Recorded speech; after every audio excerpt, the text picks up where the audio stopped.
Vous écoutez Radio Clapas 93.5. Nous sommes en direct avec Good Morning Travail. Pour 2 heures de direct, on attaque notre premier grand sujet du jour, l'intelligence artificielle. On entend parler partout, mais qu'est-ce que ça change vraiment pour ceux qui ont une entreprise à faire tourner ? J'ai avec moi 4 entrepreneurs. Célia Belline, CEO de Silkair, Jonathan Dos Santos, CEO de Rubichen, Arnaud Zafrila, dirigeant du Jardin des Chats, et Laurie Madio, fondatrice de Moonredac. Mes 4 invités vont nous dire les choses comme elles sont. Mesdames, messieurs, bonjour et bienvenue. Alors ma première question, vous avez intégré l'IA dans votre activité. Qu'est-ce que ça a changé concrètement au quotidien ? Et je commence par Célia. Ça a tout changé. Donc nous, l'IA dans l'entreprise, c'est à tous les niveaux. À commencer par l'organisation et la manière de fonctionner au quotidien et comment on peut augmenter la performance de chacun sur une entreprise qui aujourd'hui a une dimension internationale, donc avec cette notion aussi de mise à niveau de l'ensemble des collaborateurs sur tous les sites. C'est aussi complètement intégré dans ce que nous faisons, parce qu'on développe des médicaments et des outils de détection pour la perte d'audition. Et dans l'industrie pharmaceutique aujourd'hui, l'intelligence artificielle, elle est vraiment intégrée à l'ensemble des niveaux, depuis la découverte des molécules qu'on peut développer, jusqu'au test de leur efficacité, jusqu'à l'accès au marché, jusqu'à l'aide à la décision même des médecins à terme sur l'administration et la dispensation de nos médicaments. Quand est-ce que vous avez décidé de prendre ce virage ou ce chemin de l'IA ? Ça a été relativement progressif et de toute façon engagé largement dans la filière santé et développement pharmaceutique. Donc ça s'est fait en douceur. On a en 2022, je perds 20 ans, en 2022, on a intégré des data scientists dans la société de manière à pouvoir développer nos propres outils et nos propres actifs, on dit, de la data. Donc on est en capacité aujourd'hui, grâce à cette équipe, d'intégrer l'IA à tous les niveaux de l'organisation, y compris dans nos produits en propre. Et moi j'ai une autre question. Qu'est-ce qu'on nous raconte sur l'IA que vous trouvez exagéré, voire franchement faux, Jonathan ? Alors, il y a énormément de choses en fait que je trouve un peu exagérées, mais dans les deux sens. C'est-à-dire exagéré et totalement à l'opposé, où on va dire que par exemple l'intelligence artificielle va créer un chaos total, va être sujet à détruire les emplois. Déjà prendre ça en compte, que l'intelligence artificielle ne va pas faire que changer les métiers. Parce que j'ai pas envie de dire le mot destruction d'emplois. Il faut savoir quand même qu'au Forum économique mondial, donc Future Jobs, on a annoncé qu'il y aurait environ 92 millions d'emplois qui allaient être supprimés. Sauf que ce qu'on ne dit pas, c'est qu'il va y avoir aussi 178 millions de nouveaux emplois qui vont être créés via l'intelligence artificielle. C'est donc la bonne nouvelle du jour. C'est la bonne nouvelle du jour, parce que concrètement, ça veut dire qu'il va y avoir plus d'emplois sur le secteur du marché. Ça, c'est une chose. Mais en combien de temps ? D'ici 2030. D'accord. D'ici 2030, c'est en tout cas les pronostics que fait le Forum économique mondial par rapport à tout ça. Donc, j'espère que ces chiffres sont plus ou moins bons. Mais en tout cas, ça permet de voir qu'en réalité, l'intelligence artificielle n'est pas là pour détruire de l'emploi. Donc ça, c'est une chose parmi tant d'autres. C'est autre chose de dire aussi que l'intelligence artificielle va prendre le contrôle sur nous. D'accord ? Que l'intelligence artificielle va devenir plus intelligente que nous. Il faut prendre les opposés. L'intelligence artificielle, déjà, n'a absolument rien d'intelligent. J'en avais parlé avec toi la dernière fois. C'est simplement une machine qui va pouvoir prédire des mots. D'accord ? Si je dis qu'est-ce que va manger un chat, on va avoir tendance à dire il va peut-être manger du fromage, peut-être une souris. Ça, c'est une prédiction. D'accord ? Mais par contre, il n'y a rien d'intellect dans tout ça. Donc il faut bien comprendre que l'être humain reste encore la personne, l'entité la plus intelligente. Parce qu'elle peut mélanger le rationnel et l'émotionnel, ce que ne peut pas encore faire l'IA. Alors oui, mais elle peut aussi s'adapter. Ça, on pourrait en parler un petit peu plus derrière, mais je pense qu'on est à un format assez court, mais prenez simplement en compte que l'intelligence artificielle a la capacité de pouvoir s'adapter, n'a pas la capacité de pouvoir s'adapter comme l'être humain pourrait s'adapter à la cuisine, la poésie, ce que l'intelligence artificielle aujourd'hui ne peut pas faire sans de l'humain derrière. Arnaud, vous qui êtes dans les chats, puisque j'enchaîne avec ce que disait Jonathan, qu'est-ce qui vous enthousiasme vraiment, votre conviction personnelle, ce que ça apporte dans votre quotidien pour l'hôtel des chats ? Alors, effectivement, moi, ce qui m'enthousiasme, c'est pas forcément la technologie en elle-même, mais c'est plus ce qu'elle va apporter derrière dans mon métier. C'est vrai qu'aujourd'hui, grâce à l'intelligence artificielle, on va pouvoir vraiment se consacrer à notre métier, avoir beaucoup plus de temps pour s'occuper des chats. Et donc ça, c'est ce qui m'enthousiasme le plus. Même, je veux dire, toute mon équipe, aujourd'hui, je vois que depuis que j'ai mis en place l'intelligence artificielle, et je suis en train de la mettre en place de plus en plus, on passe beaucoup plus de temps avec les animaux. Mais concrètement, vous faites quoi avec l'IA, avec les chats ? Alors, elle va nous servir surtout sur des petites tâches répétitives, sur tout ce qui est administratif, sur tout ce qui est marketing. Ça va être aussi pour répondre aussi aux questions simples des clients, parce qu'on a recensé toutes les questions que les clients pouvaient nous poser régulièrement. Et du coup, on a mis des choses en place qui font que justement l'IA va répondre à notre place, faire des organisations de planning aussi automatisées, et puis même au niveau des attentes de mes clients, on a pu recenser vraiment toutes les questions régulières, etc.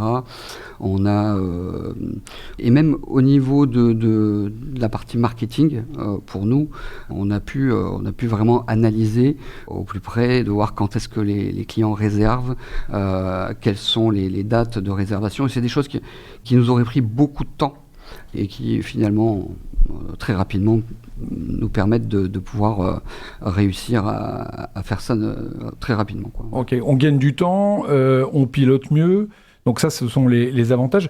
Qu'est-ce qui peut nous inquiéter ? Qu'est-ce qu'on doit surveiller de près, Laurie ? Un sujet là-dessus ?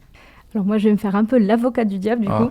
Donc bien. forcément, l'IA, elle me fait gagner beaucoup de temps. Elle me sert à brainstormer aussi, parce que moi, surtout dans mon métier de référencement web, de rédaction, mais en fait, j'ai besoin en fait de ce challenge aussi. Donc c'est bien l'IA pour se challenger.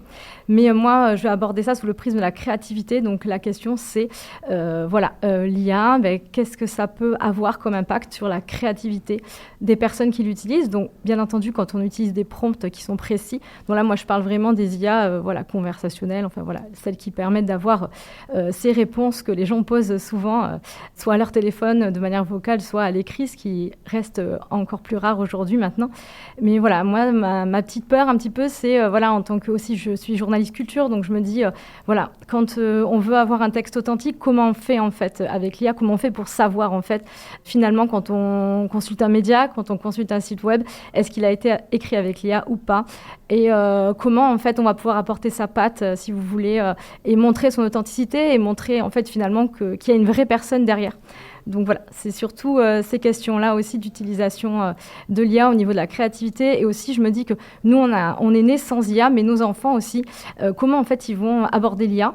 Et est-ce que finalement, eux, ils ne sauront plus écrire de la même manière que nous ? Donc voilà, c'est des questions qui me plaisent beaucoup vu que je suis dans l'écriture. Je vois que Jonathan veut réagir parce qu'il va nous dire qu'on est né sous l'IA. Parce que c'est arrivé dans les années 50, je crois. Mais 56, 56. Tu voulais réagir rapidement. Puis après, j'ai une question à vous poser à vous quatre. Ça marche. En fait, ce qui est très intéressant dans tout ce que tu viens de dire, c'est que tu parles beaucoup de offloading. C'est-à-dire qu'on met en stand-by quand on travaille avec l'intelligence artificielle. Beaucoup d'étudiants, parce que je suis aussi enseignant à l'université, en fait, font leurs devoirs, font l'intégralité de leurs devoirs avec l'intelligence artificielle. Le problème, c'est que du coup, on ne met plus d'intellect en faisant ce devoir, en créant quelque chose, en étant artiste, etc. Et je trouve que tes questions, de ce que tu viens de dire, enfin tout ce que tu viens de dire, est très intéressant parce que ça parle beaucoup de ce sujet aussi, où on parle de minimiser le offloading. Voilà, je te laisse Merci, continuer. non, pas de souci. Moi, j'ai une question à vous poser. Les chiffres sont assez vertigineux. On parlait de 98 millions, 160 millions. Je 92 millions. Ouais, 92. Ouais, faut être précis. Attention, je suis en direct, donc on peut pas corriger. On dit que seulement 10% des entreprises françaises ont pris le virage de l'IA. Qu'est-ce qui, selon vous, explique, j'ai mes réponses, mais je voudrais vous interroger, vous, entrepreneur, qu'est-ce qui explique ce chiffre qui est faible ? Rapidement, qui veut commencer ? Célia ? Alors, je peux prendre la main si vous voulez. Non, donc, du coup, en fait, les chiffres, c'est entre 10 et 16%. Ouais. Pourquoi ? Parce que la majeure partie du temps, en fait, on essaye de mettre une solution de l'intelligence artificielle, on se dit que ça va marcher, et ensuite, on voit les dégâts. Je dis bien, on voit les dégâts, parce que concrètement, on oublie une chose essentielle, c'est de former les gens.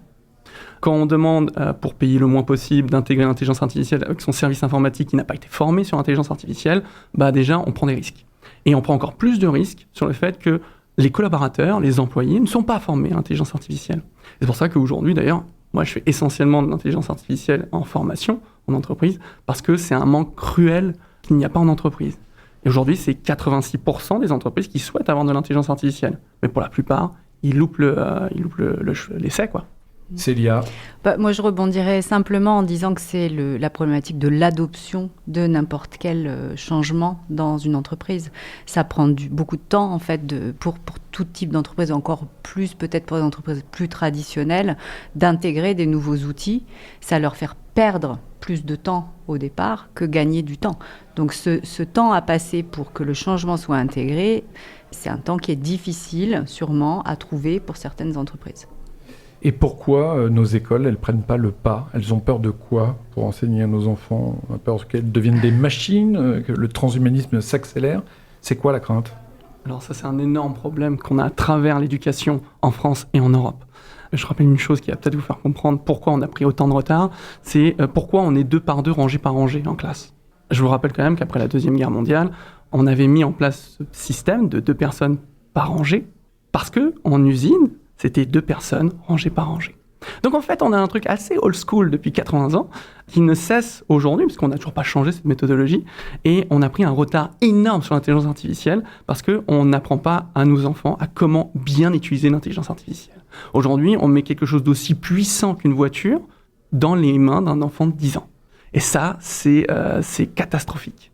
À Pékin, en Chine, on propose une éducation à des enfants de 6 ans, en leur montrant comment correctement utiliser l'intelligence artificielle. Et ça, je pense qu'on doit changer un petit peu la façon de penser en Europe et en France en incluant l'intelligence artificielle dès le plus jeune âge, parce que c'est essentiel pour qu'on puisse être compétitif par la suite. Message reçu au futur ministre de l'Éducation, hein, prépare-toi, t'as du boulot. Dernière question, un conseil concret pour un entrepreneur qui hésite encore à se lancer avec l'IA. Arnaud, Laurie, un conseil? On est prudent, mais allez. Non, mais j'utilise l'IA, rassurez-vous. Oui. Non, un conseil, je pense que déjà, se former, comme le disait Jonathan, parce qu'en fait, quand on prompte correctement, donc quand on crée en fait des instructions claires pour les intelligences artificielles, donc que ce soit pour aider à gagner du temps, optimiser son site internet par exemple. Voilà, il faut vraiment avoir un prompt précis et vraiment il y a des résultats qui sont spectaculaires et bien sûr à la base toujours, voilà, mon conseil c'est d'intégrer quelque chose que vous avez créé vous, que vous avez créé à vos propres mots ou alors voilà, un process que vous avez créé vous et là je pense que ça vous fera gagner beaucoup de temps et vous gagnerez aussi en qualité.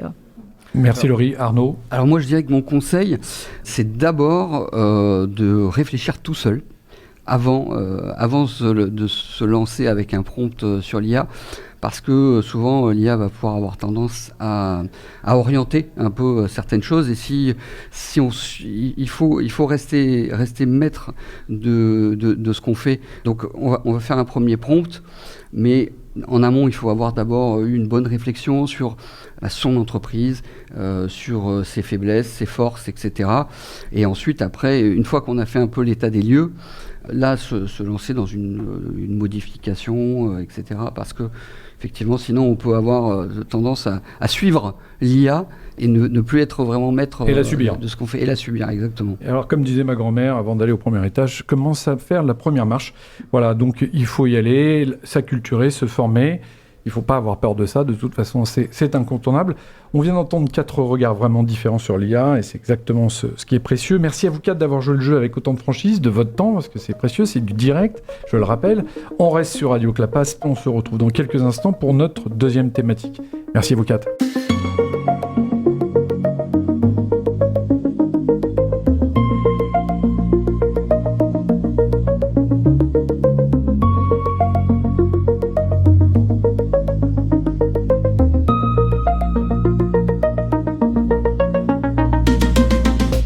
On continue ce direct sur Radio Clapas 93.5 avec Good Morning Travail. Deuxième thématique du jour, elle me tient particulièrement à cœur, entreprendre avec sens et engagement.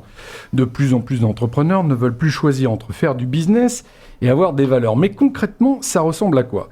C'est ce qu'on va explorer maintenant avec 4 autres invités qui ont fait ce choix. Avec moi sur le plateau, Émilie Espona, multi-entrepreneur et fondatrice de l'agence web marketing et SEO, Eden Le Breton, cofondatrice du Prisme à Castelnau, Grégory Blanc-Villain, PDG de Comevent et président de la CPME Aéro, et Frédéric Rouquette, président de Arts Fenêtre LM Menuiserie. Bonjour à tous et à toutes. À toutes. Bonjour Eric, bonjour à tous. Merci d'être là. Quel était le déclic, le moment où vous avez su que vous vouliez entreprendre autrement ? Grégory, pour commencer cette première question. Alors je vais essayer d'aller très vite, mais effectivement j'ai monté l'entreprise en 2005 et je crois que dès le départ j'avais cette volonté de m'impliquer sur le territoire, de pouvoir apporter quelque chose sur le territoire. Et s'il y a un déclic qui m'a fait accélérer, c'est 2019, c'est la loi Pacte. J'ai eu la chance d'être invité à l'Assemblée pour le lancement, avec ces fameuses sociétés à mission qui permettaient de mettre une raison d'être dans ces statuts.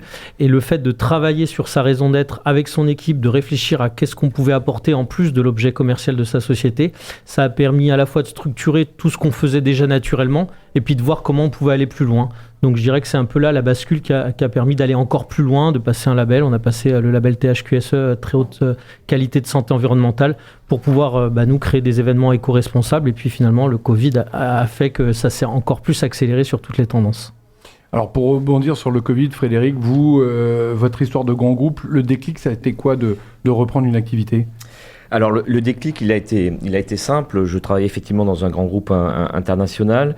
Je dirigeais des équipes commerciales sur tout le territoire. Et un jour, mon boss de l'époque m'a dit « Écoute, tu as 12 personnes dans ton équipe, à la fin de l'année, il n'y en aura plus que 11. » Pourquoi ? Comment ? Il n'y avait pas de raison particulière, si ce n'est probablement l'intérêt pour les actionnaires. Et à ce moment-là, j'avais déjà pour projet d'entreprendre et je me suis dit dans mon entreprise, ça ne se passera pas comme ça. Voilà. Ça ne sera pas les actionnaires qui seront les premiers servis, les premiers rémunérés. On partira sur un projet qui embarque toute une équipe. Et c'est ce que j'ai voulu entreprendre au sein de la structure que j'ai rachetée à Fenêtre LM Menuiserie. Le sens dans votre boîte, c'est quoi concrètement ? Pas le discours RH, la réalité, Eden ? Alors, sachant que, pardon, je vous coupe, mais vous avez créé le Prisme, qui est un centre de bien-être à Castelnau, oui. Donc c'est encore plus de sens. Oui, tout à fait. Le sens, c'est surtout la santé d'un point de vue personnel aussi, comment être efficient dans la vie, que ce soit professionnellement ou personnellement.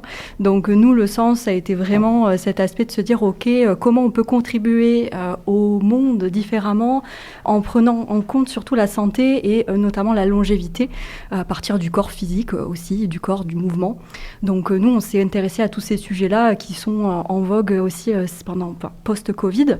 Donc voilà, le sens, c'est vraiment d'apporter une plus-value un petit peu qu'on appelle disruptive dans la façon d'apporter et d'amener cet esprit de communauté aussi, de cohésion à travers le sport et la santé. Émilie, est-ce que ça coûte quelque chose d'entreprendre avec des valeurs d'un point de vue financier, d'un point de vue humain ?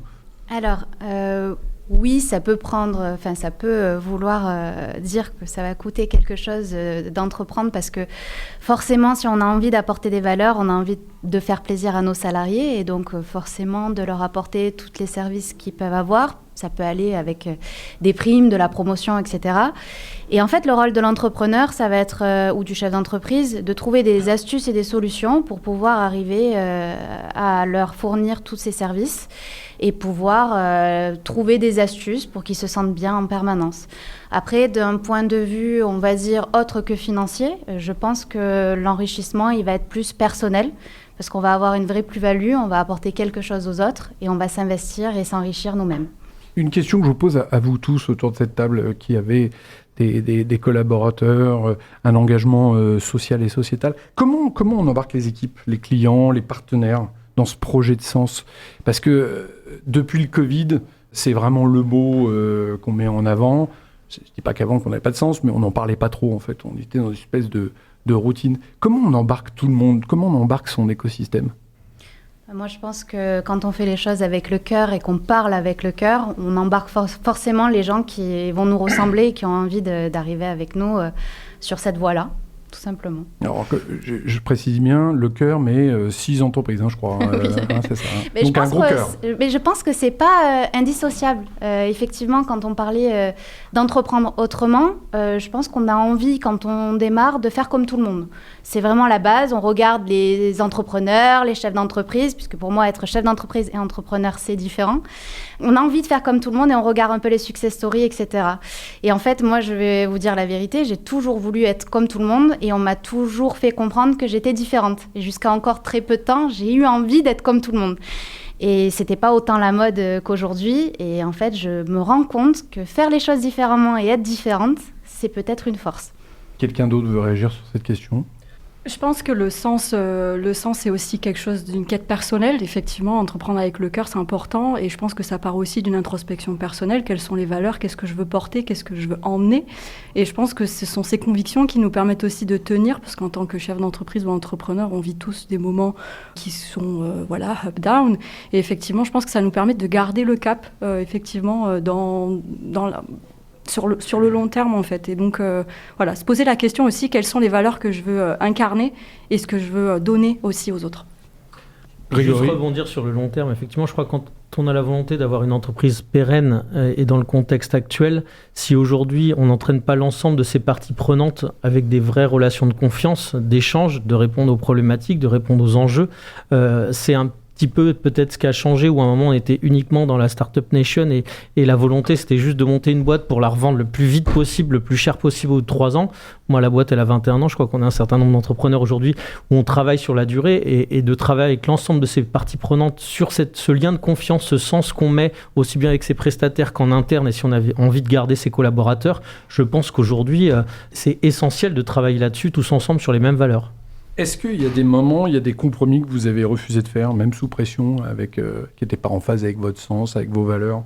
Parce qu'il y a une réalité économique, il y a les bulletins de salaire, il y a les charges, il y a l'URSSAF. Plus personne ne répond. On a tous fait des compromis à un moment donné. Ça dépend l'enjeu aussi, également, ce qu'il y a derrière, si on a des salariés ou si on n'en a pas. Je pense que selon la situation aussi de l'entreprise, je pense que des fois, parfois, il faut apprendre à faire des compromis, c'est comme dans un couple, c'est comme dans une relation. Je pense qu'effectivement, parfois, il faut en faire.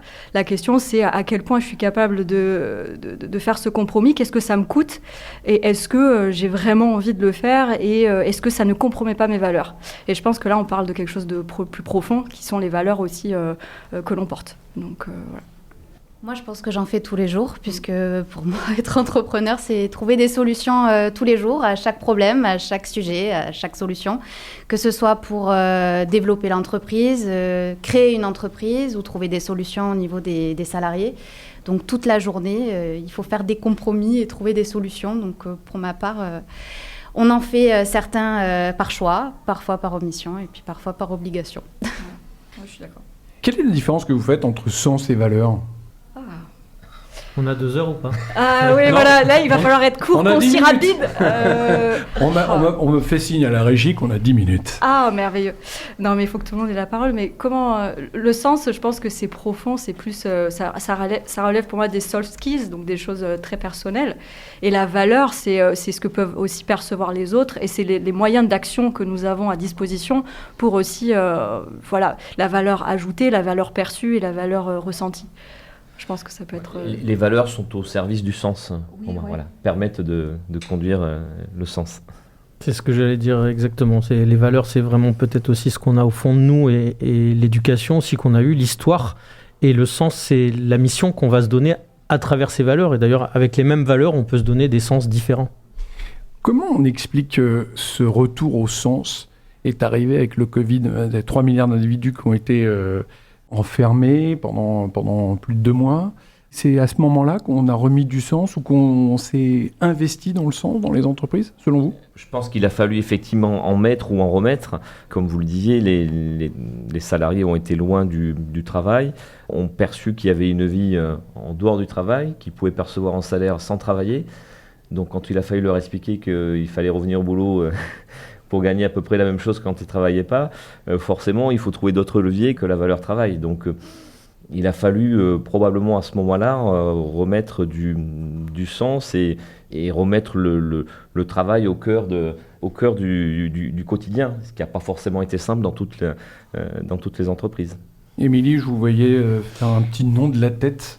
Parce que pour moi, le sens n'a pas changé. Le Covid n'a rien changé pour moi. Je sais que forcément, il y a eu une coupure physique, émotionnelle pour tout le monde. Maintenant, d'un point de vue entrepreneurial, moi, ça n'a rien changé.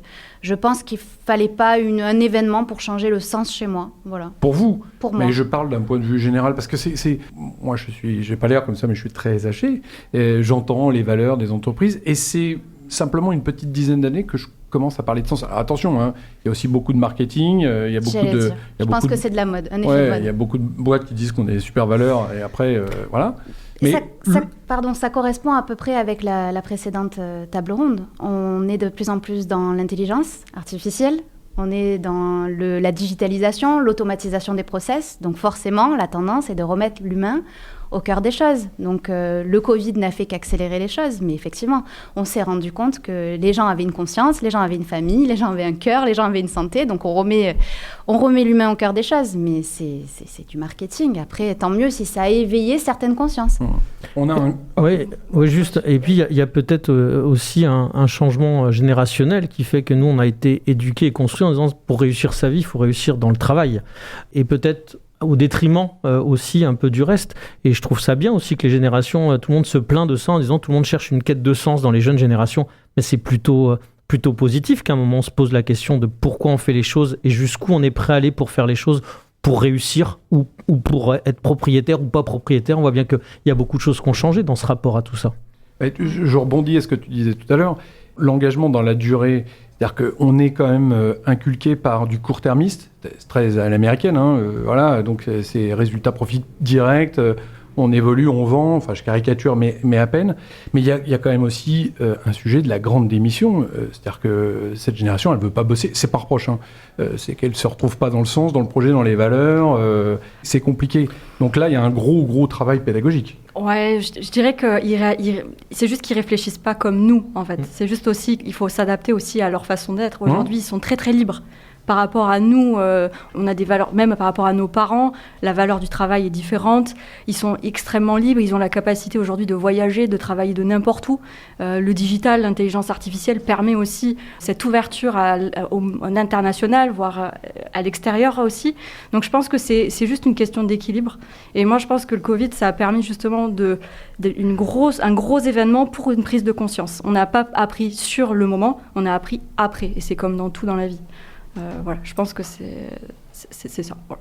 Oui, l'idée, c'est pas d'opposer les vieux. Non, il faut de tout. Les jeunes comme toi. Non, il y en a plein qui veulent travailler, mais c'est vrai qu'ils veulent travailler pour quelque chose, pour aussi changer les choses, pour un épanouissement personnel, mais qui n'est pas forcément celui que nous, on nous a appris, et encore moins celui de nos parents qui travaillaient, ou de nos grands-parents qui travaillaient 7 jours sur 7. Et je pense que derrière cette motivation, il y a une génération qui a envie de faire changer les choses, mais effectivement, il faut qu'il y ait un but derrière. Voilà. Donc la clarté de la vision, comment on fait pour avoir une vision claire sur son entreprise? C'est quoi la bonne méthode? Je pense qu'elle est différente chez chacun. Je pense que ça, c'est une question aussi de sensibilité de chaque personne. Mais voilà, prendre du temps pour soi, faire du sport, évidemment, moi je prêche par la paroisse, faire du sport, se détacher, prendre de la distance par rapport à toutes les responsabilités qu'on peut avoir au quotidien. Ça permet aussi d'avoir plus de clarté puisque finalement, en fait, on est régi, on a des pensées tous les jours, on a des responsabilités, des problématiques. En fait, on ne peut pas les arrêter du jour au lendemain, mais par contre, ce qu'on peut faire, c'est faire des activités qui nous ressemblent pour permettre justement ce détachement qui est sain et qui permet d'avoir le discernement et la clarté pour avancer. Eh ben, super, merci Eden pour ces conseils. Merci à chacun d'entre vous. Vous venez de donner envie et on sent que vous êtes très engagés. C'est déjà énorme. Entreprendre avec sens, ce n'est pas naïf. Vous venez de le prouver. On reste ensemble sur Radio Clapas. Merci à vous quatre.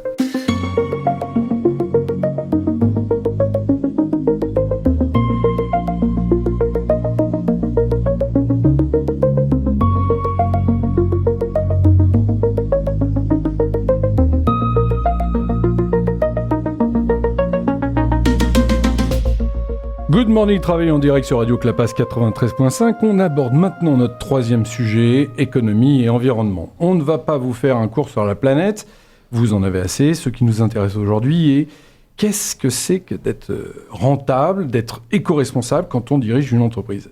4 entrepreneurs pour nous répondre cash. Frédéric Douaneau, DGA d'Eoden, Chloé Torrent, présidente des Alchimistes Languedoc, Raphaël Gérardin, responsable AgroValley Incubation et business coach pour l'émission Qui va être mon associé, et Mathieu Bousquet, vigneron du Claudel. Bonjour à vous 4, merci d'être là. Bonjour. Ne soyez pas timide, moi c'est mon troisième direct là, je suis complètement à l'aise, impeccable. L'environnement est-il entré dans votre entreprise par conviction, par obligation ou par intérêt économique ? Frédéric, vous avez l'honneur de répondre à cette magnifique question, n'est-ce pas ? Ouais. Eoden, c'est un groupe familial et pour la famille, c'est pas une option, c'est plus que ça, c'est une vraie conviction, c'est un fondement même de la stratégie de la feuille de route qu'on s'est fixée. Donc oui, c'est pas juste c'est en plus et c'est bien et c'est joli, c'est vraiment comment à l'intérieur même du modèle d'affaires, de la stratégie, c'est comment on intègre ça, parce qu'on est convaincu que si on ne le fait pas aujourd'hui, au vu de tous les changements qui nous entourent là, si on ne fait pas ce travail-là aujourd'hui, l'entreprise n'existera plus. Mais c'est quoi ? C'est un consensus ? C'est quelque chose que vous réfléchissez bien en avant ? Il y a des arbitrages ? Comment ça se passe en quelques mots ? C'est un socle. Alors, le fait d'être société à mission, ça aide, par exemple, parce que du coup, on a inscrit notre raison d'être et nos leviers. On a écrit finalement pourquoi on existe et qu'est-ce qu'on veut faire de cette feuille de route. Les clients, les partenaires, est-ce qu'ils suivent ou est-ce que c'est encore un frein ? Pour répondre à ces questions, Chloé ? Oui, alors il y a plusieurs cas de figure. On a, nous, commencé, donc les Alchimistes Languedoc, on accompagne les professionnels pour collecter leurs déchets alimentaires et faire en sorte qu'ils soient valorisés plutôt qu'incinérés ou enfouis. Et donc, moi j'ai commencé il y a 5 ans à vélo dans le centre-ville de Montpellier avec des commerçants qui étaient convaincus de la démarche, qui étaient prêts à payer en plus pour ça. Et aujourd'hui, on constate qu'il y a toujours ces personnes qui sont engagées, que de plus en plus de personnes se rendent compte, par exemple, que faire le tri à la maison, ce serait assez logique et cohérent de le faire aussi au travail ou dans sa cantine, etc. Et puis, il y a forcément des gens qui mettent plus de temps, qui voient un peu moins l'intérêt, et eux, ils vont être peut-être plus faciles à mobiliser quand ils vont voir qu'autour d'eux, le tri des déchets alimentaires devient une nouvelle norme et banalisé. Sur le sujet du green business, c'est quoi, Mathieu, la plus grande hypocrisie que vous observez ? Alors moi, la plus grande hypocrisie que j'observe en ce moment, en fait, c'est de s'imposer des normes à nous-mêmes, je parle à l'État français, européen en général, et en même temps d'aller signer des accords avec des pays étrangers qui ne respectent aucune de ces règles. Et pour moi, ça n'a aucun sens. C'est comme se tirer une balle dans le pied. Vous pouvez détailler ? Par exemple, je sais pas, vous savez, par exemple, moi je suis vigneron, je suis en agriculture biologique, on va m'interdire certains produits phytosanitaires sur mes cultures, et en même temps, d'autres cahiers des charges de pays étrangers d'Amérique latine, notamment avec le Mercosur par exemple, vont autoriser des produits en agriculture biologique qui me sont interdits à moi, et par ces accords, ces produits vont pouvoir entrer le territoire européen alors qu'ils ne respectent pas les normes qu'on s'impose à nous-mêmes. Donc pour moi, c'est vraiment on marche sur la tête. Comment on peut faire pour pallier à ça, Raphaël ? C'est vrai qu'il faut avoir une action collective. Je trouve ça très intéressant, en fait, la réponse qu'il vient d'apporter, puisque on a des problèmes à la fois gouvernementaux, de savoir que le gouvernement doit donner le cap de ce qu'il faut faire. Les entreprises doivent prendre leurs responsabilités, mais si le gouvernement n'est pas en accord, comme on peut le voir, ça pose un problème et ça génère des freins. Et puis d'autre part, c'est aussi les actions du consommateur qui doit être éduqué, parce que on est éduqué à trier les déchets, à mettre des choses dans la poubelle jaune, et on a l'impression d'avoir fait une action climatique qui en réalité est vraiment un grain de sable, un grain de poussière, on va dire, dans toutes les actions qu'on peut faire. Donc il faut malheureusement, ou heureusement, arriver de façon collective à réunir tout le monde autour des sujets, et c'est le cas qu'il y a dans d'autres pays, qui n'y a peut-être pas encore assez en France pour venir agir. C'est quoi l'explication de ce retard en France ? On est réfractaire à un changement ou on n'aime pas le dogmatisme ? C'est perçu comme quelque chose de punitif aujourd'hui, ce sujet-là, encore ? Oui, on fait souvent le parallèle en disant c'est comme arrêter de fumer. On sait que c'est pas bien, mais il y a quand même beaucoup de millions de fumeurs en France. Donc pour moi, la transition écologique, climatique, c'est un peu de ça. C'est-à-dire qu'on sait, on a des constats, on ne peut pas les contredire aujourd'hui, c'est factuel, mais on continue. Voilà, on continue à déployer des choses qui sont contre-intuitives, contre-productives. Oui, Chloé, tu voulais réagir. Oui, je dirais aussi qu'on manque d'exemples positifs, vertueux, qui donnent envie d'aller vers ça. Aujourd'hui, on est beaucoup dans l'interdiction, on empêche les gens de faire, et ce serait chouette qu'on voit de plus en plus d'exemples d'entreprises ou de projets qui fonctionnent, qui font différemment pour montrer que c'est possible et montrer que c'est souhaitable. Arrêter de dire il faut arrêter de prendre l'avion et plutôt montrer des alternatives au voyage, par exemple, qui donnent envie et qui invitent les gens et apporter de la joie, en fait, en montrant qu'il y a des alternatives qui sont joyeuses et qui sont souhaitables. Frédéric ? Oui, et on le réfléchit souvent et trop souvent comme un coût. En disant, pour faire ça, ça va me coûter, il va falloir que je fasse du tri, il va falloir que j'installe des équipements supplémentaires, il va falloir que je renonce à certaines choses, il va falloir que j'achète des voitures électriques plus chères. Et en fait, nous, on essaye de le voir comme de la création de valeur sur le long terme. C'est-à-dire que peut-être que c'est un coût aujourd'hui, un certain nombre de sujets sont des coûts aujourd'hui, mais par contre, si on ne le fait pas, là, on aura détruit de la valeur sur le long terme. Et donc, ça se regarde vraiment dans le temps long. Mais plutôt sur le côté positif en faisant ça, je suis en train d'augmenter la valeur de mon projet, de mon entreprise. Mathieu, tu voulais réagir ? Oui, alors moi je pensais par exemple dans mon secteur, moi donc je suis vigneron, on essaye de mettre en place le retour de la bouteille consignée. Mais c'est très compliqué, c'est pas si simple parce que ce qui se faisait naturellement il y a peut-être 50 ans est complètement sorti des mœurs des Français. Et pour le remettre en place, ça va demander vraiment du temps parce que c'est une autre manière de penser la consommation. Il va falloir penser à rincer la bouteille, à la ramener dans des endroits spécialisés pour les récupérer, etc., et les remettre sur le circuit. Donc je pense que c'est une bonne initiative, mais ça risque de prendre du temps parce que les gens vont devoir penser différemment. C'est comme le premier plateau, on parlait de l'IA et qui était absente dans les écoles. Est-ce que le sens de l'écologie, de la responsabilité avec l'environnement, c'est présent dans les écoles selon vous ? Alors moi, je pense que ça l'est pas assez et que ça devrait être encore plus si on demande à des étudiants, des collégiens, ce que c'est que, par exemple, les objectifs de développement durable de l'ONU. Il y en a 17. Je ne sais pas si vous êtes capable de me les citer. Mais je pense que très peu d'étudiants les connaissent alors que c'est la génération future. Et je pense que dès le début, dès l'éducation, il faut commencer à donner des perspectives, donner du sens avec des actions concrètes. Alors elles sont déjà faites, mais je pense qu'il faut aller plus loin pour que les gens conscientisent, et du moins les futurs citoyens conscientisent vraiment les enjeux climatiques et qu'ils puissent être à la fois critiques, rationnels dessus, parce qu'on voit l'exemple, par exemple, de la bouteille consignée, et je trouve que c'est un exemple qui est extraordinaire, parce qu'on ne sait pas si ça coûte plus cher en environnement, en énergie ou en écologie de devoir la casser, la refondre et la refaire, ou est-ce qu'il vaut mieux faire des trajets en camion pour l'amener dans un centre tri puis la laver avec peut-être des produits chimiques. Bon voilà, on met du temps à comprendre, c'est quelque chose qui est très technique, très scientifique, et je pense que ça doit être intégré dans l'éducation de nos futurs citoyens pour qu'ils puissent mieux comprendre ce monde qui est très complexe et ne pas le refuser, parce que c'est ce qui se passe avec beaucoup de climato-sceptiques qui finalement ont plus peur et qui le refusent, et je pense qu'il faut dès le début éduquer sur ces sujets-là. Ils sont de moins en moins nombreux, mais ils sont de plus en plus brillants, les climato-sceptiques. Non mais sérieusement, en fait, pour reprendre l'exemple de la cigarette, le sujet, c'est que nous, on est dans un mindset curatif, on n'est pas dans le préventif, c'est pas notre culture. Donc nous, on soigne quand on a bobo, mais on n'anticipe pas le bobo.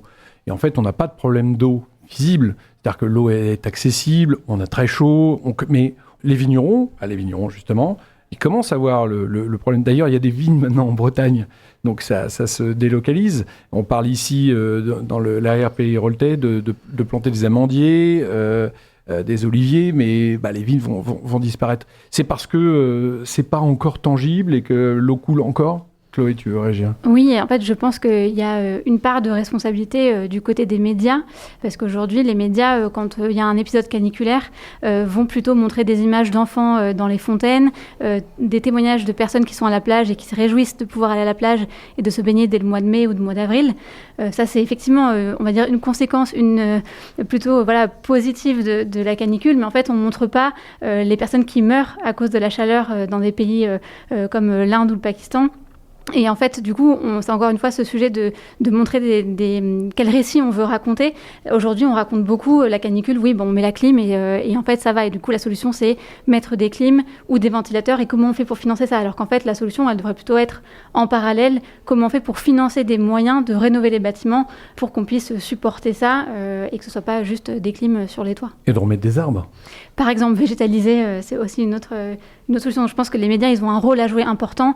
On ne peut pas attendre des gens qui se responsabilisent tout seul, on a aussi besoin que collectivement ces messages passent. Mais il y a quand même un message d'espoir. Moi, je suis, je crois, le plus âgé de cette table. Ça ne se voit pas, mais on est à la radio, donc je peux tricher. Moi, j'ai connu les déchetteries un peu old school. C'est-à-dire qu'il y avait des champs qui brûlaient en permanence et on jetait des déchets. Aujourd'hui, c'est canalisé. Enfin, il y a énormément de progrès. On a quand même progressé. On entend très souvent les vieux grisous qui parlent qu'il n'y a pas de problème de climat, mais majoritairement, je pense qu'on est concernés, non ?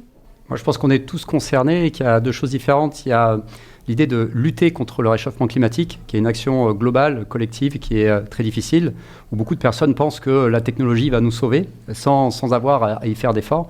Et la deuxième chose, c'est l'adaptement au changement climatique. Donc, on en parle notamment avec les vignes, l'agriculture, qui est un sujet qui est plus facile à comprendre, du moins qui est plus urgent, parce qu'on doit le faire maintenant, mais qui s'intègre finalement dans un besoin global, collectif, de réduire, de s'adapter, de changer. Et pour répondre sur est-ce que certaines sociétés, d'un point de vue collectif ou individuel, moi je pense que on est une espèce vivante, l'être humain, qui est naturellement individualiste. Et c'est vrai que c'est très compliqué de conscientiser finalement un problème qui est global, qui est systémique, pour une espèce comme la nôtre. Et c'est peut-être pour ça que ça prend du temps, c'est pour ça que c'est difficile, parce qu'aujourd'hui on est dans un confort, on a un véhicule pour se déplacer, on a des véhicules individuels, on peut aller en vacances, on a une chance extraordinaire. Et de se dire qu'on va devoir peut-être rogner sur certaines choses parce que ça devient plus difficile, c'est là où ça bloque, c'est là où ça coince. Et donc c'est là où il va falloir s'adapter. Du coup, il faut le rendre sexy et irrésistible, comme disait Chloé. Il faut rendre cette transition-là désirable. Il faut bien communiquer. Justement, Frédéric, moi j'ai une question, et à vous tous.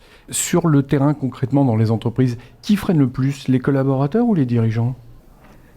Nous, on essaye d'avoir autour de nous des collaborateurs qui ont les mêmes idées, les mêmes envies, les mêmes ressentis et qui tirent dans le même sens. C'est sûr que si en interne, en plus, il faut qu'on lutte entre dirigeants et collaborateurs, je pense qu'on va perdre beaucoup d'énergie. Donc non, on essaye d'avoir plutôt un alignement. Je pense que c'est très difficile de répondre à cette question parce qu'une entreprise est une entité propre où en fait son moteur c'est le cash, c'est l'argent. Il n'y a qu'à voir en fait l'indicateur de performance de notre pays, c'est le PIB. Donc on est vraiment sur des valeurs qui sont purement économiques.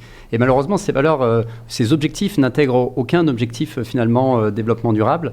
Et il s'agit alors je pense que ça vient surtout du dirigeant, parce que c'est sa volonté d'apporter une politique dans son entreprise et d'être plus fort finalement que de dire mince, mon chiffre d'affaires il va baisser un peu, et d'être capable de dire c'est normal, c'est parce que j'intègre en fait peut-être des éléments plus écologiques et j'ai un impact au-delà de ce que je fais d'un point de vue économique, j'ai un impact écologique. Et ça, je trouve ça très courageux.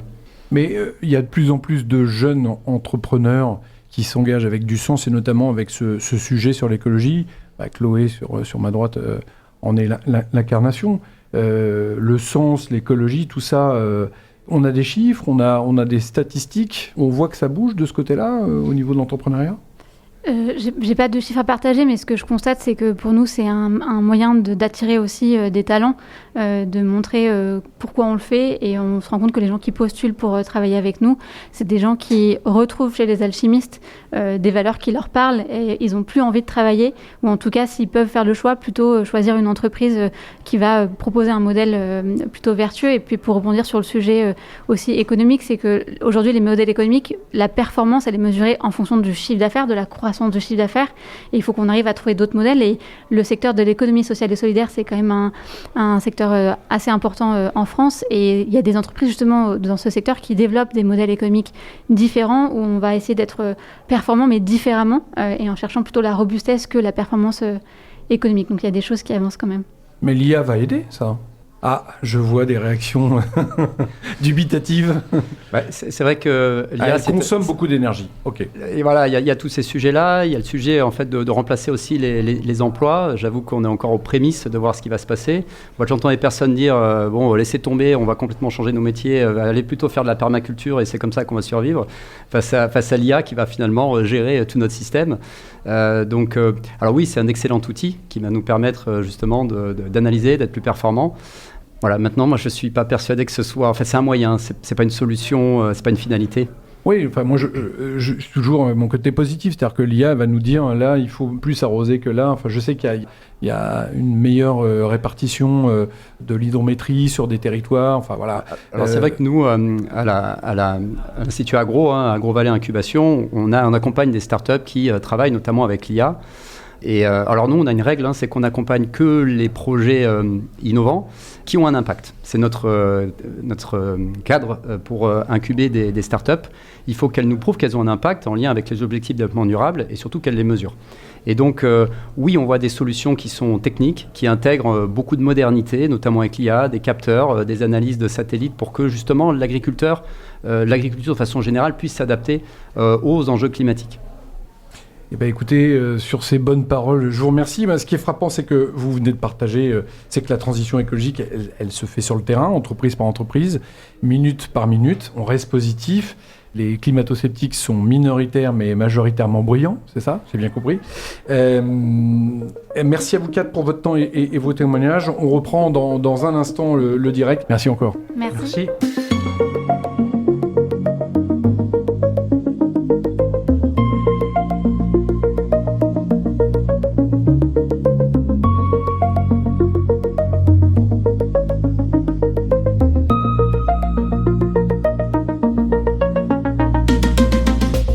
Good Morning Travail en direct. On passe à notre 4e thématique et celle-ci concerne tous ceux qui managent des équipes petites ou grandes.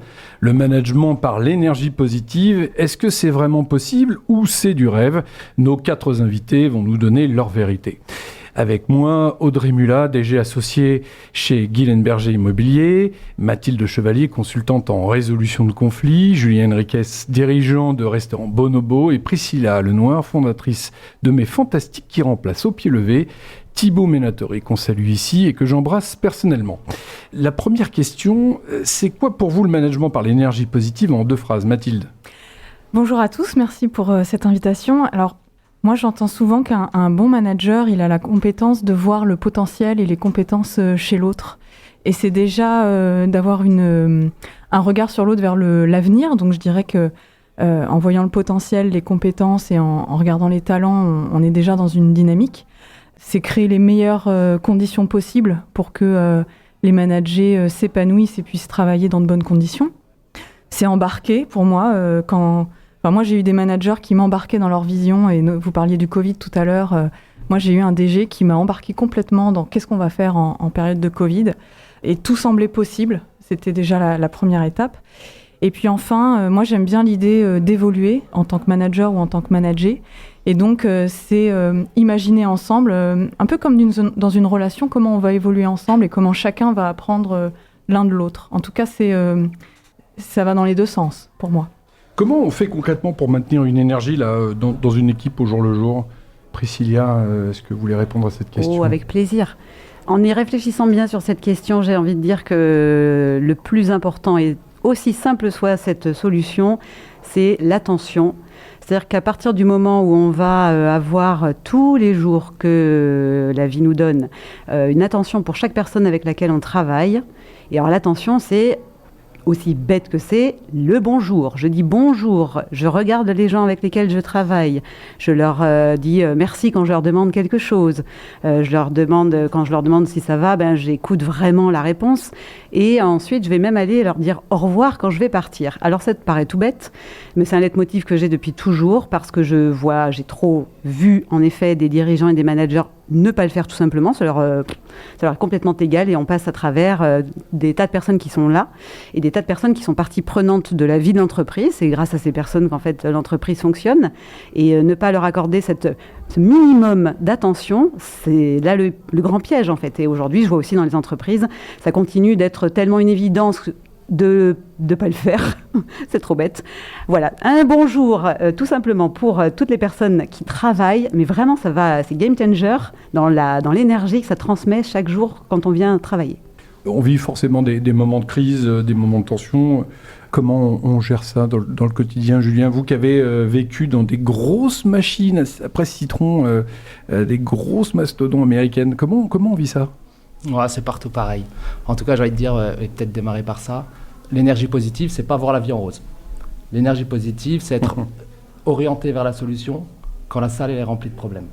Donc ça, pour moi, c'est très important. À partir de là, quand on est manager ou entrepreneur, dirigeant d'entreprise, c'est rester lucide, garder la tête froide, savoir analyser ce qui est effectivement très problématique de ce qui est moins important à traiter, communiquer, c'est hyper important dans une situation de crise.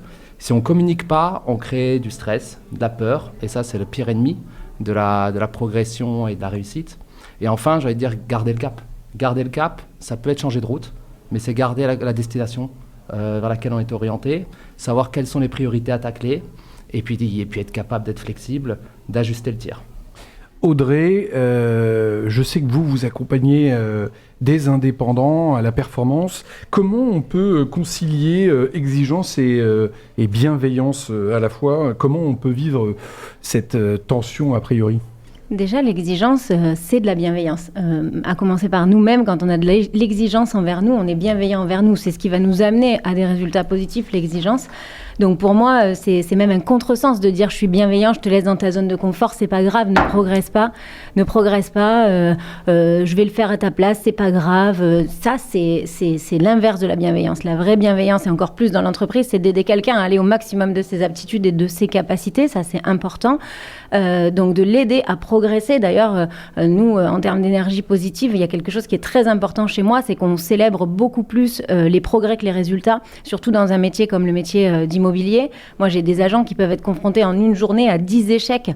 Si tu ne viens pas réussir à les valoriser, à valoriser cette performance de résilience, de pugnacité sur le fait d'avoir recommencé, d'avoir essayé encore, tu vas perdre l'énergie de tes collaborateurs. Et donc là tu vas vraiment perdre cette énergie positive. Donc, c'est vraiment très important. Donc, voilà, exigence, bienveillance, c'est vraiment deux mots qui vont avec. Tu es exigeant avec toi-même et tu fais bien attention quand tu remets en cause ce que quelqu'un a pu faire, c'est pas sa valeur, c'est vraiment le résultat ou le progrès qui n'a pas été suffisant, mais pas la valeur de la personne, et ça, c'est vraiment important. Dans vos expériences respectives, qu'est-ce qui broie l'énergie dans les équipes? Qu'est-ce qui casse le rythme? Qu'est-ce qui casse l'envie? Moi, j'ai une réponse sur ça. C'est les émotions, souvent. Les émotions, se laisser dépasser par ses émotions dans un sens comme dans un autre, se laisser dépasser par la joie, c'est trop bien, j'ai réussi, du coup, derrière mon énergie, elle va retomber parce qu'en fait, je vais perdre cet élan. Et inversement, j'y arrive pas. Et dès que tu te laisses dépasser par tes émotions, tu perds cette énergie. Mathilde? Moi, je voudrais rebondir sur ce que mes deux voisins ont évoqué et que je rassemblerais derrière le terme relation. C'est-à-dire qu'à partir du moment où la relation de confiance n'est plus avec les collaborateurs, je crois quoi qu'on dise, finalement, ça sera à charge ou ça sera incompris et ça va amplifier finalement une ponctuation dans la relation qui va tendre vers du conflit ou de la tension, en tout cas, la démotivation. Et donc, moi, je suis très attachée à ça, c'est-à-dire quelle relation j'ai avec mon manager ou mes managers. Est-ce qu'elle est bonne? Et je pense qu'on peut se dire énormément de choses et du coup axer vers les solutions quand on est dans un climat de confiance, même si l'entreprise traverse une crise. Priscilla. Et Oui. après, Julien, je te donne la parole après. Les dames d'abord. Allez, merci.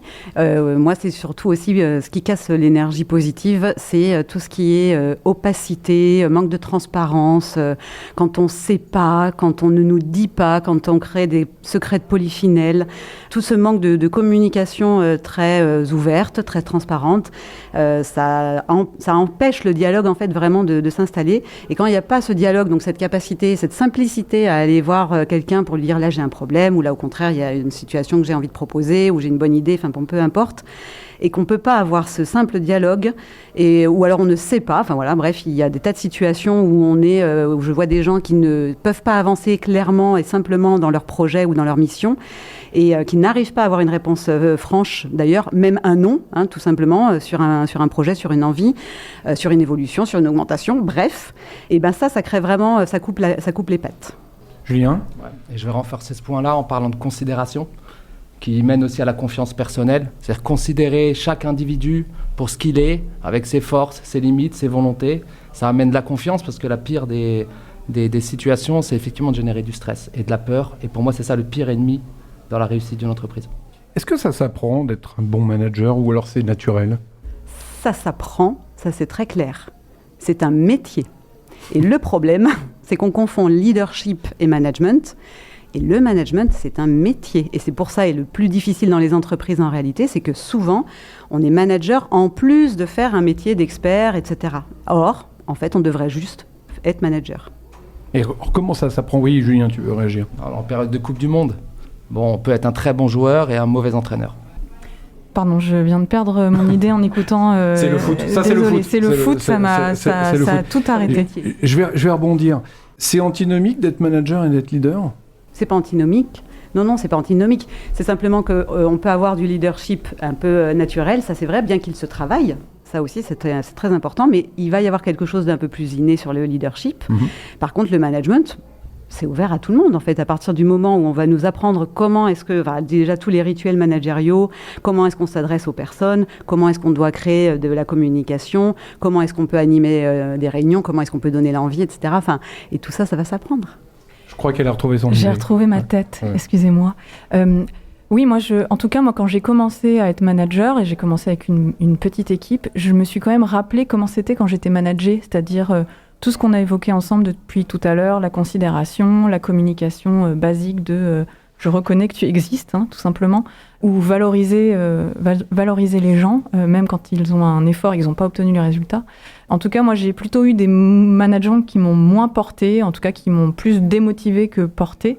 Quand j'ai commencé à être manager, j'ai essayé de réintégrer tous les ingrédients de qu'est-ce qui marche et qu'est-ce qui ne marche pas.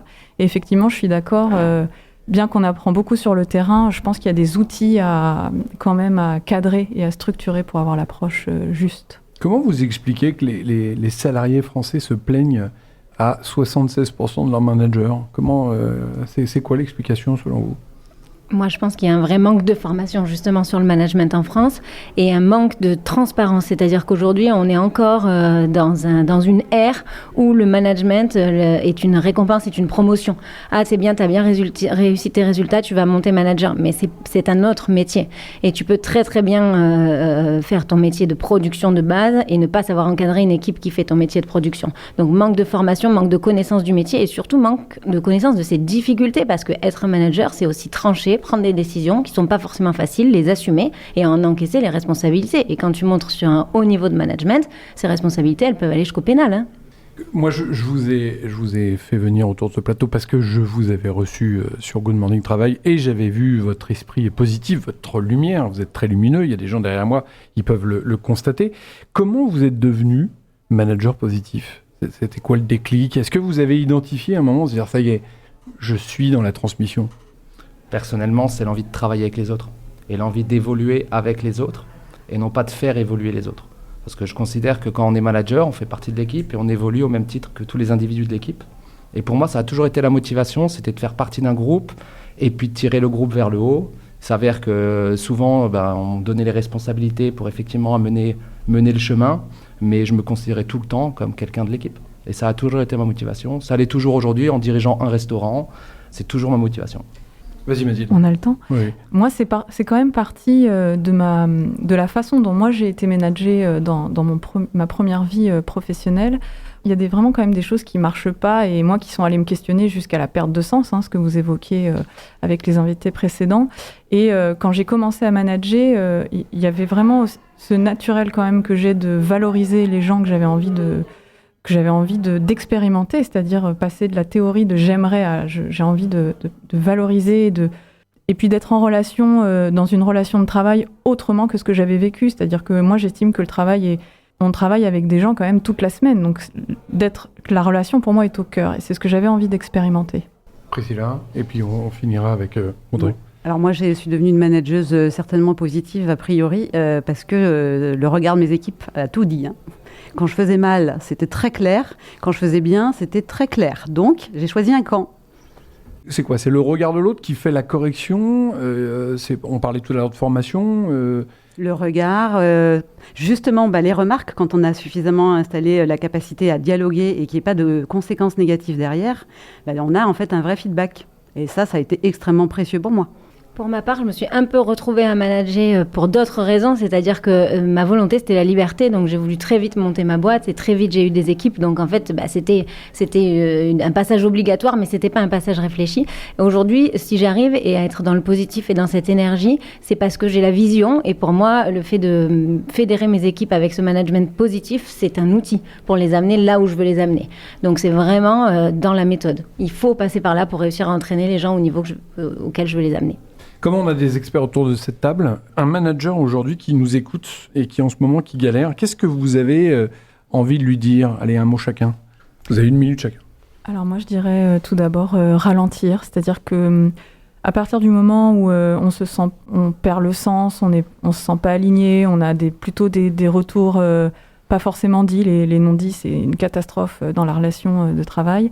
Ralentir, se poser, est-ce que je suis en accord avec mes valeurs? Est-ce que je suis en accord avec ce que j'ai envie d'incarner et là où j'ai envie d'amener mes équipes? Donc pour moi, c'est un premier point d'introspection.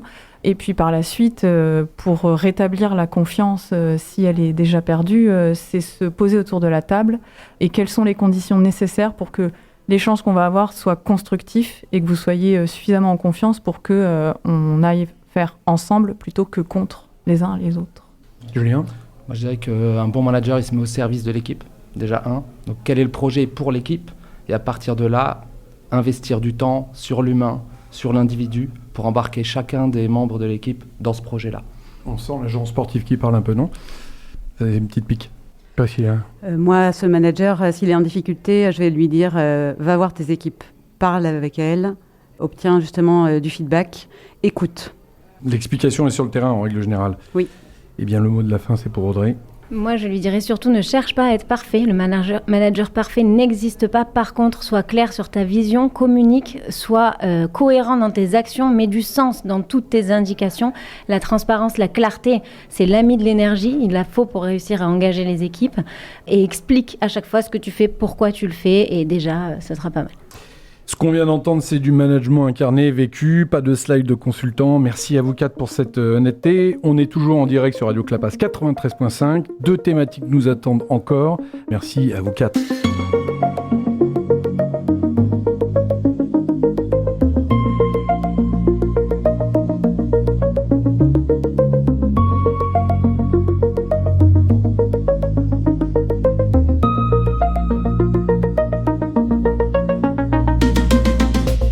Toujours en direct sur Radio Clapas 93.5 avec Good Morning Travail, 5e thématique et peut-être la plus humaine de ce direct, créer malgré les obstacles.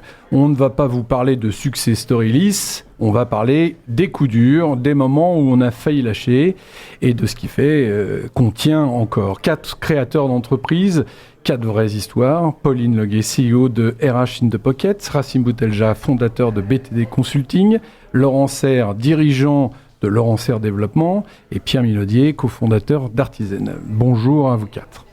Bonjour. Bonjour. Alors la première question, Pierre, le plus grand obstacle, alors c'est pas un storytelling, mais vraiment, c'est quoi le plus grand obstacle que tu as rencontré? Je dirais que c'était dès la création de l'entreprise, puisque nous, on a créé le 16 mars 2020, et donc le lendemain, c'était le Covid. Bon timing, et donc on s'est dit, là c'est vraiment pas de chance, parce que nous on avait tout préparé, commencé à planifier les recrutements, etc. Et le jour d'après, c'est rideau. Donc ça a commencé comme ça, donc pour nous ça a été vraiment un obstacle, alors pas finalement très dur au final, parce qu'on s'est dit qu'est-ce qu'on va faire? On a attendu, on a continué à préparer, et on a lancé finalement l'entreprise réellement opérationnellement en octobre 2020.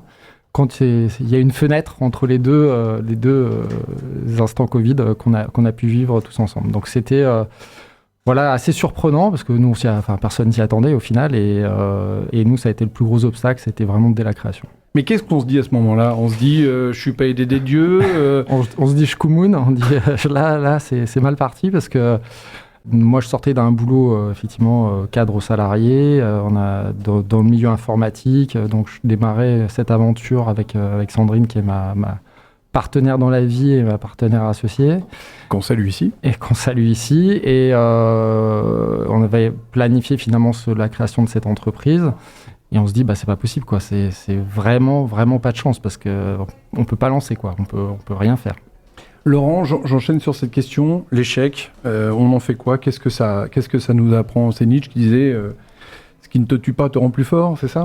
Alors, effectivement, à condition de survivre. C'est ce qui ne te tue pas, c'est exactement ça. Et l'échec, je pense qu'il y a déjà une chose, c'est savoir l'accepter. Et moi, le témoignage que je voulais apporter, c'est que j'ai connu un échec. Alors, j'ai connu plein d'échecs, mais j'en ai connu un qui a été particulièrement cruel. C'était sur un magasin d'optique qui était dans la galerie de Auchan. En fait, on a tenu contre vent et marée pendant des années et des années. On n'a pas accepté l'échec. Et sauf que, au bout d'un moment, cette galerie, je pense qu'il y a beaucoup d'auditeurs qui la connaissent, était moribonde.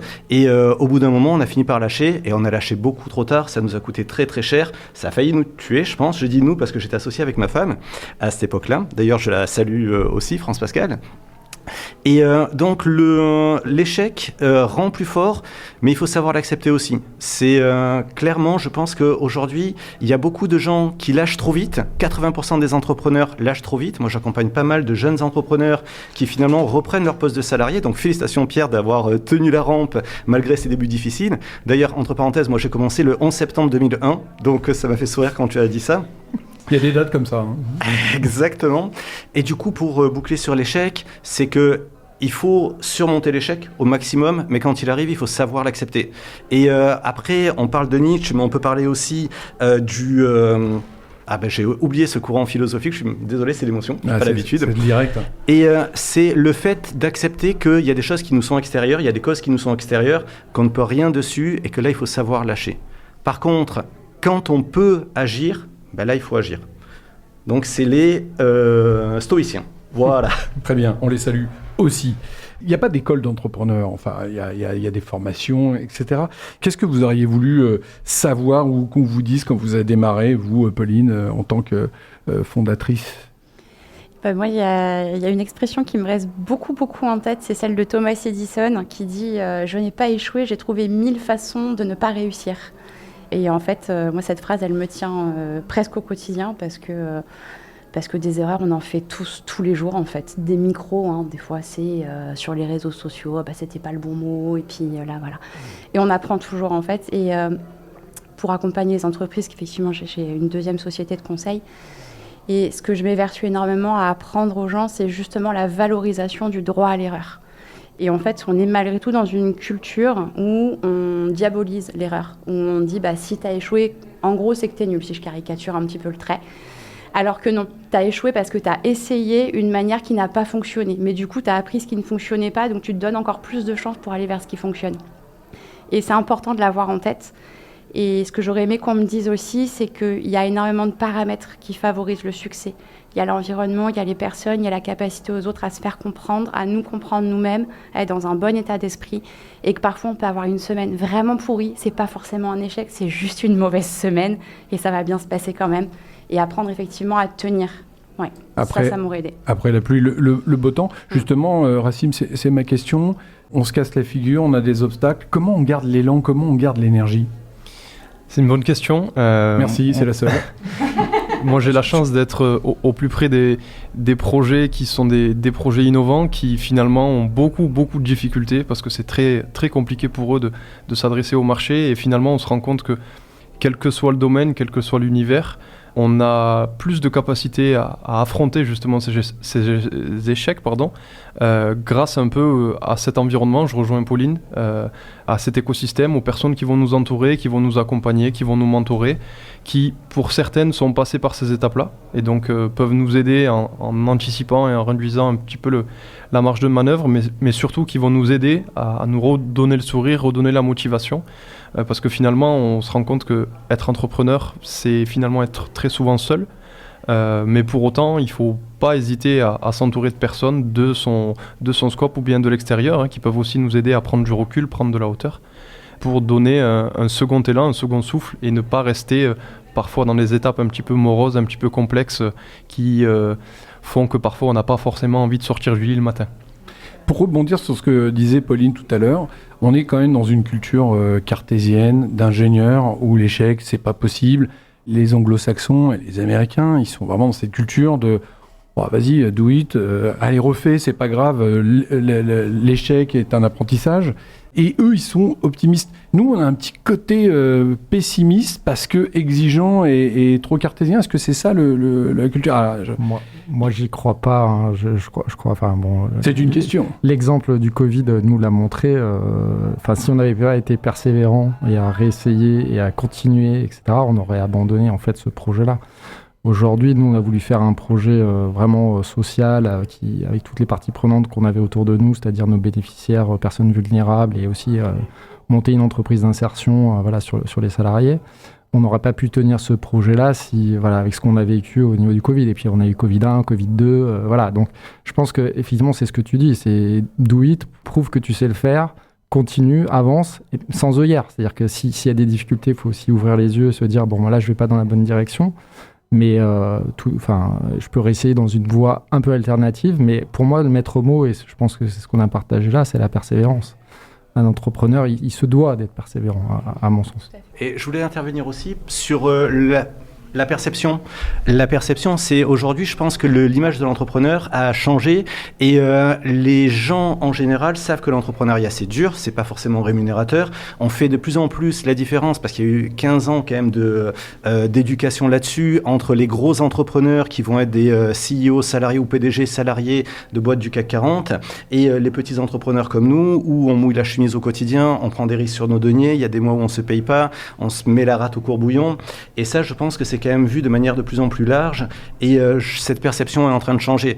Alors des fois c'est un bien, des fois c'est un mal parce que comme on n'est pas américain, la perception change mais du coup l'engouement à l'entrepreneuriat est des fois modéré. Moi je vois, j'ai pas mal de collaborateurs salariés aussi dans mes proches qui veulent se lancer mais qui ont peur justement de la prise de risque et il y a moins ce côté qu'on pouvait avoir avant, on se dit on va être libre, riche ou au moins matériellement indépendant. Donc je pense que cette image est en train d'évoluer. Pauline, tu voulais réagir? Oui, par rapport à Pierre, parce que c'est vraiment pas de bol d'ouvrir la veille du premier Covid quand même, hein, ça j'avoue que... Mais c'est pas une erreur qui est de votre fait, vous pouviez pas le savoir, donc pour moi ça rentre pas dans le cadre d'une erreur. Par contre, vous avez été ultra persévérant, parce que vu le nombre d'entreprises qui déjà étaient superbement bien installées, qu'on fermait à cette époque-là, ne pas être installé et y arriver quand même, c'est juste chapeau bas, c'est super. Mais vous n'avez pas commis d'erreur. Et c'est pour ça que, pour moi c'est important, et moi je te rejoins Eric.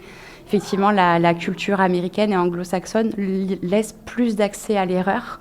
C'est pas vitam aeternam, c'est pas le pays des bisounours non plus, et on pourrait redire tellement de choses sur les États-Unis sur de nos jours, mais sur ce côté-là, effectivement, on a quand même l'opportunité d'essayer, de se tromper, de se cracher et d'y retourner quand même. Alors que tu vois, tu le disais, aujourd'hui en France, un entrepreneur qui demain redevient salarié, il est très très mal vu.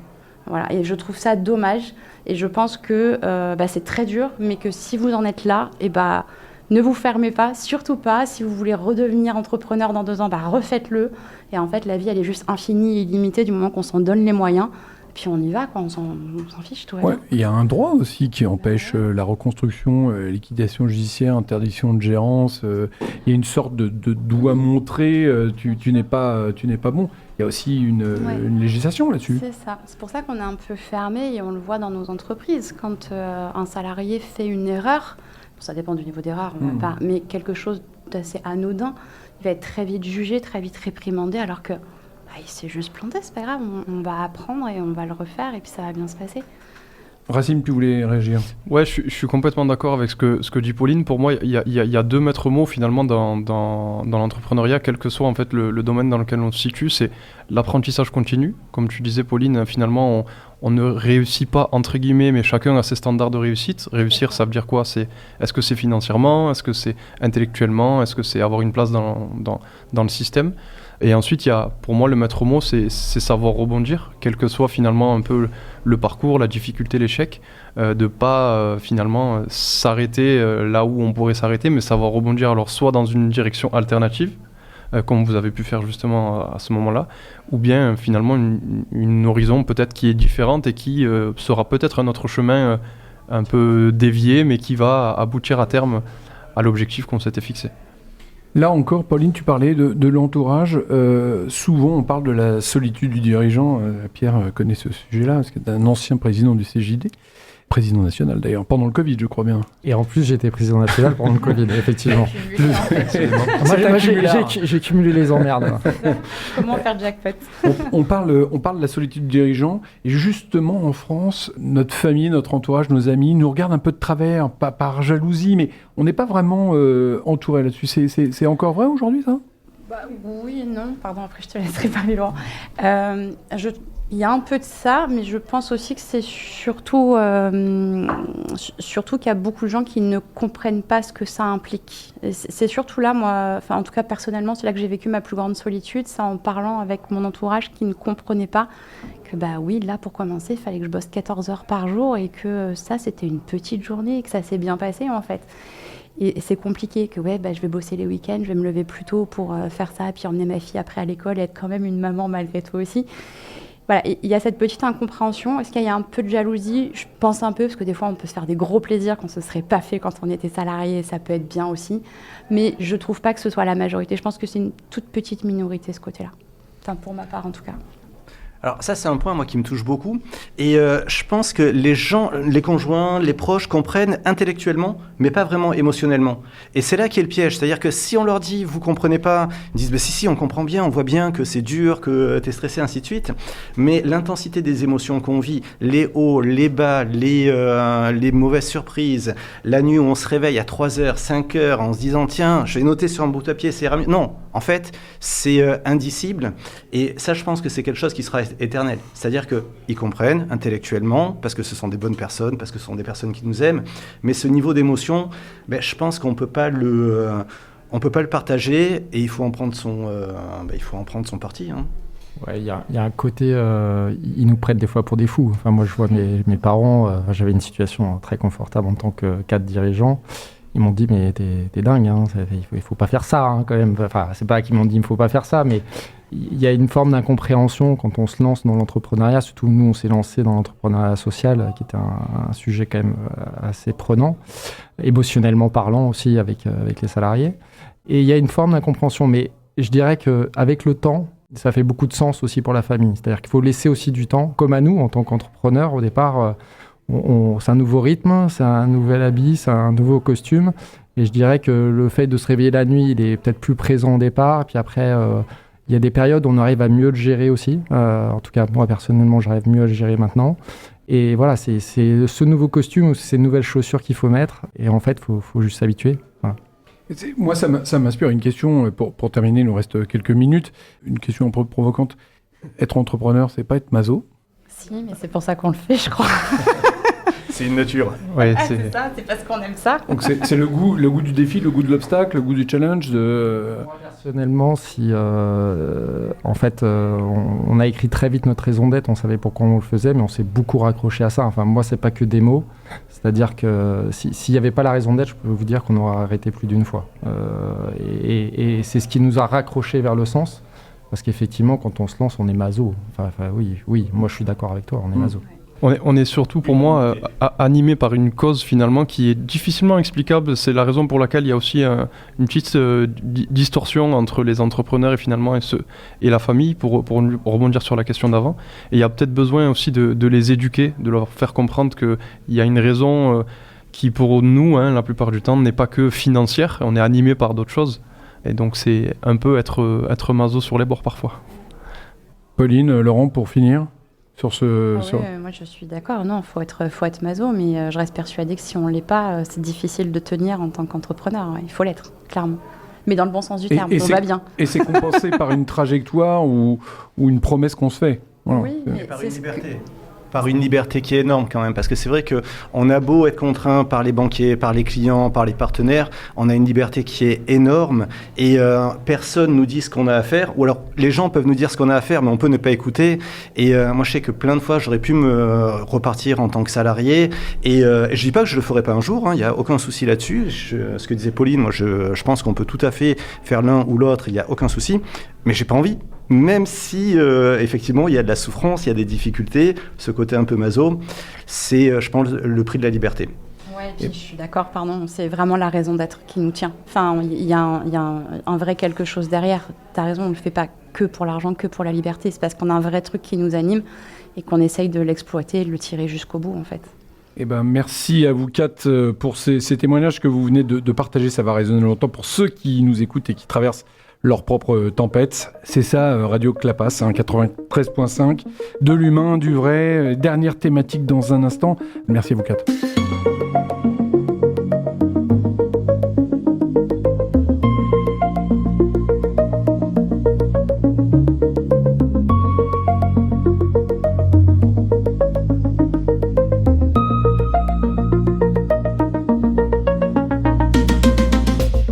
Et on arrive à notre 6e et dernière thématique de ce Good Morning Travail en direct sur Radio Clapas 93.5.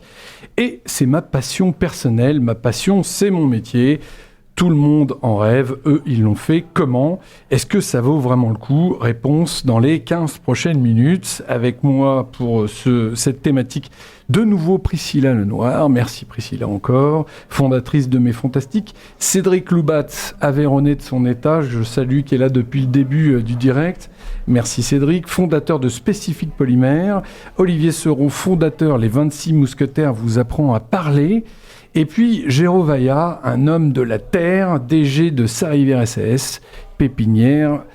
Je me souviens plus, j'ai un trou, c'est vers Latin, je crois. Sur Latte, oui. Pardon, Géraud. Bienvenue à vous quatre. Votre passion, c'est quoi avant que ça devienne un métier ? Est-ce que vous pouvez nous raconter ça, Cédric ? La passion, le métier, en fait, on se rend compte au cours de ces études que finalement, on apprend un métier quelque part. Moi, en l'occurrence, c'était la chimie. Et puis, petit à petit, j'ai avancé. Et je pense que ma passion, c'est entreprendre. C'est pas chimiste. Donc, c'est entreprendre et se dire, après, avec ma formation, tout à l'heure, on a entendu, on a un ADN commun, les entrepreneurs, on a envie de faire des choses. Et donc, nos études vont nous amener sur, moi, en l'occurrence, c'était la chimie. Et ma passion, ça a été de partir sur l'entrepreneuriat. Et donc l'entrepreneuriat, c'est comment construire une entreprise. Donc à Montpellier, on a des supports. Nous avons le BIC qui est fabuleux pour ça, pour nous aider à construire les entreprises, avoir beaucoup de conseils, savoir s'entourer. Et puis petit à petit, ma passion, c'était la chimie. Et qu'est-ce qu'on en fait ? Comment on peut la mettre au service de la société et se dire, voilà, je vais commencer à rencontrer des clients et des clients qui vont avoir des problématiques. Ça va être des petits clients dans un premier temps. Et puis après, on va commencer à intéresser des clients de plus en plus importants. Et puis voilà, maintenant on travaille avec des clients comme Airbus, comme Apple, et avoir des problématiques qui sont amenées par ces clients et se dire avec ma formation, avec mon métier, je vais pouvoir répondre à des enjeux sociétaux, c'est fabuleux. Et, voilà, on en fait une passion, mais à la base c'est une formation. Géraud, est-ce que vous conseilleriez à tout le monde de faire de sa passion son métier ? Réponse de Normand, oui et non. C'est la plus belle des aventures. Mais c'est peut-être aussi une aventure qui est très difficile. Nous sommes sur les ondes, un homme des médias s'il en est, c'est Michel Drucker qui disait de faire son métier sa passion. Le problème, c'est qu'on n'a pas envie de s'arrêter. Et effectivement, on n'a pas envie de s'arrêter. Effectivement, on vit son métier, on dort son métier. Donc ça peut être très très compliqué, mais c'est une tellement belle aventure qu'effectivement, un jeune qui vient me voir aujourd'hui et me disant qu'est-ce qu'il faut que je fasse, une fois que je lui ai proposé de bien réfléchir et qu'on réfléchisse ensemble, parce que c'est quelque chose que je fais très souvent, je l'aide à se lancer, oui, il faut y aller. Mais est-ce que la passion génère de la performance ? La passion peut générer de la performance, ou peut être au service de la performance. Donc la passion est quelque chose qui, à mon sens, vous parliez tout à l'heure d'entreprendre, la passion d'entreprendre, je pense qu'on ne peut pas entreprendre sans passion. Et Priscilla, moi la question que j'ai envie de vous poser, qu'est-ce que vous avez dû apprendre sur vous, sur le business, que votre passion ne vous a pas appris ? Alors, j'ai appris deux choses sur les deux métiers finalement que j'ai fait. Le premier sur mon métier de manager. Et là, très clairement, j'ai appris que manager des personnes, des êtres humains, eh bien, c'était extrêmement compliqué et que si on n'a pas une bonne dose d'humilité et de courage, ça va être compliqué d'avancer et de faire avancer et de conduire des personnes, de les animer, de leur donner envie. Et comme ma passion, c'est le management, j'ai découvert ça à mes dépens tout d'abord. Et après, évidemment, ça m'a permis d'avancer, d'apprendre. Et le deuxième apprentissage, c'est aujourd'hui, en tant qu'indépendante, j'ai appris que finalement, c'est pas parce que je savais faire un métier dans l'opérationnel que je savais précisément le transposer dans du conseil. Et ça, il a fallu que je travaille beaucoup pour comprendre comment je faisais ce switch-là. Olivier, la question sur la passion, est-ce que vous faites un métier de passion? Si demain vous ne pouviez plus exercer ce métier, qu'est-ce qui vous manquerait le plus? Alors, plusieurs choses. Moi, j'ai un métier qui tourne autour de la vente à travers la stratégie de contenu. Donc, je dirais que la vente, c'est un challenge. Quand j'interviens auprès d'entreprises, c'est un challenge permanent. Donc, il y a une forme d'adrénaline, d'une part. Et puis aussi, très concrètement, on est évalué au résultat qu'on va avoir. Donc, je dirais que c'est pas quelque chose qui est noyé. C'est soit on aide les entreprises à vendre plus, soit il n'y a pas d'impact. Donc, je dirais que déjà, ce challenge au quotidien est quelque chose qui manquerait, ouais, très certainement. Et la question que je vous pose à vous tous, est-ce que la passion dans votre quotidien professionnel, dans votre métier, vous empêche de vous rendre disponible pour les vôtres? Pas du tout. C'est clair. Elle vit seule. Elle vit seule. Pas du tout non plus. Mais je priorise, c'est différent. C'est clair que l'entrepreneuriat prend du temps sur la famille, sur les amis, sur les activités, mais il faut arriver à consacrer du temps de qualité. En fait, c'est là où l'enjeu est. On ne compte pas ses heures au niveau de son métier, mais il faut être présent pour sa famille parce que quelque part, c'est le fondamental, c'est le socle d'une personne, sa famille, que ce soit ses parents, ses amis, ses frères, ses enfants. C'est un tout. On a besoin de ça pour avancer, mais à côté de ça, on a une machine. Quelque part, c'est une machine à broyer, l'entrepreneuriat, parce que on y pense du matin où on se lève à la nuit où on se couche et à la nuit où on se réveille, c'est sans fin, mais c'est dans notre ADN et on retrouve sur le discours de tous, on a le même ADN et quand on discute avec un entrepreneur, on voit les mêmes problèmes, on sait de quoi il nous parle très très rapidement et franchement c'est là où on a la passion. On peut être disponible pour les autres parce qu'on a cette liberté de pouvoir s'arrêter au milieu de la journée parce qu'on considère que c'est plus important d'aller consacrer du temps à un proche, à un ami. On a cette liberté de pouvoir s'arrêter, contrairement à un collaborateur qui va devoir poser une après-midi où nous on a la possibilité de s'arrêter, mais c'est pas pour autant qu'on ne sera pas disponible pour les siens. Géraud, tu voulais réagir? Effectivement, sur un plan personnel et familial, il faut que ce soit partagé, expliqué et compris. C'est compliqué pour l'entourage, parce qu'on vit notre métier, je disais jour et nuit, mais effectivement jour et nuit. On a la liberté tout à fait de dire on peut prendre du temps pour les autres ou pour faire quelque chose d'autre que notre métier, mais cette liberté, on l'utilise peu, peut-être trop peu. Et la question qui vient derrière, passion égale déraison. Gérer une entreprise, c'est être raisonnable, c'est être comptable, c'est être formaté avec des rituels. Est-ce que c'est pas antinomique ? C'est histoire d'avoir le débat. Hein. Moi, j'ai une position sur le sujet, c'est que l'entrepreneuriat, c'est pas avoir une case en plus, avoir une case en moins. Je dirais que c'est celle de l'absence de peur, quelque part, ou d'accepter de vivre sans filet. Moi, je connais des gens autour de moi qui sont salariés, qui sont des gens extrêmement capables, extrêmement travailleurs, qui ont des qualités formidables, mais par contre, qui m'ont souvent dit qu'ils seraient incapables de se lancer parce que ils ont besoin, et je le comprends, il n'y a évidemment aucun jugement de valeur, d'un filet de sécurité dans leur vie, ce que l'entrepreneuriat n'offre pas. Il n'y a aucune garantie, donc c'est pour ça que j'aime bien dire que les entrepreneurs, au sens général, ils n'ont pas une case en plus, mais une case en moins. Priscilla, tu voulais réagir, non ? Non, j'aime bien l'idée de la case en moins. Ça, c'est du Olivier tout craché, il est très bon pour ça. Ouais. Et moi, je me pose toujours la question, parce que j'ai vraiment une interrogation sur le mot passion. La passion, c'est se perdre, c'est ne pas pouvoir équilibrer. Et justement, nous, chaque fin d'année, on nous demande des liasses fiscales, on nous demande un équilibre, un équilibre budgétaire. Est-ce que c'est conciliable tout ça ? Est-ce qu'on peut vivre longtemps ? Est-ce qu'à un moment, la passion ne se transforme pas en routine dans notre quotidien professionnel ? Il faut tout faire, mais je crois que c'est dans le quotidien professionnel, mais personnel également. Tout ce qui est routine, pour moi, n'est pas quelque chose qui est satisfaisant.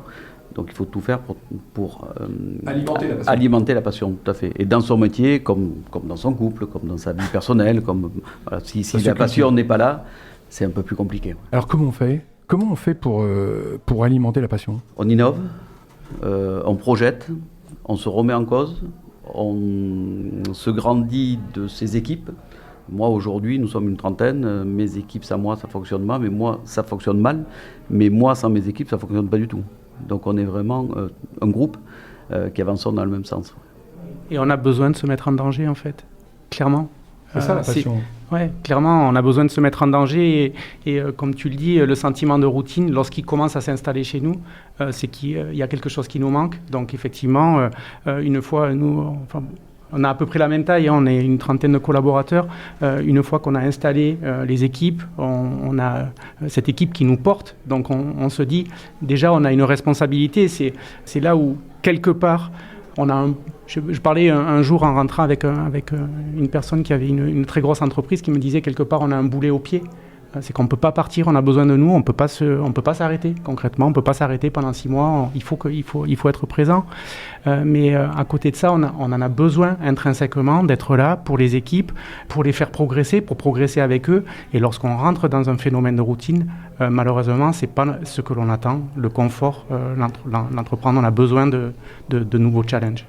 Géraud, vas-y. Quand on est entrepreneur, on n'a normalement pas cette routine. Et puis on a une chance exceptionnelle, c'est qu'on n'a pas la peur du dimanche soir, on n'a pas la peur du retour de vacances, on est content de partir en vacances, on est content de rentrer, c'est fabuleux. La passion, c'est clairement une affaire d'émotion. Donc de toute façon, si le feu s'éteint, c'est que l'émotion n'est plus là, et donc à ce moment-là, il va falloir qu'on change, et on changera quelque chose.